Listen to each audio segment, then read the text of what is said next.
Nell'oscurante del sole che splende, Cilindro accende la luce. Si fa un bagno facendo uscire l'acqua dalla vasca. Fa i suoi bisognini, ma per pulirsi usa 3 rotoli di carta igienica.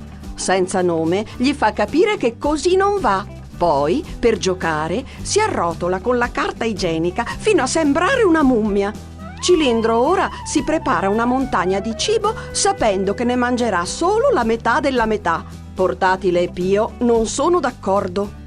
Va in camera, apre le finestre e tiene i termosifoni accesi.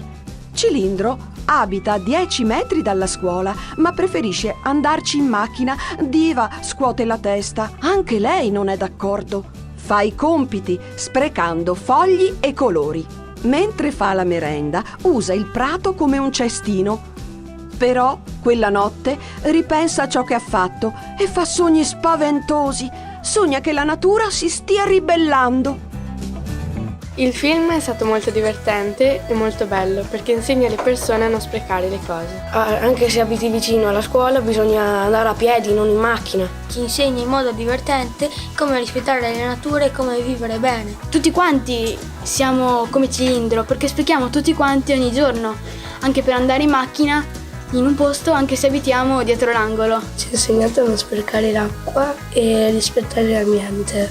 Questo filmato mi è piaciuto molto perché ho imparato a rispettare la natura. Per esempio non buttare cartacce per terra. Questo cartone mi è piaciuto molto perché insegna anche per piccoli a non sprecare le cose e a non inquinare e soprattutto per non spendere soldi per le bollette, luce e gas.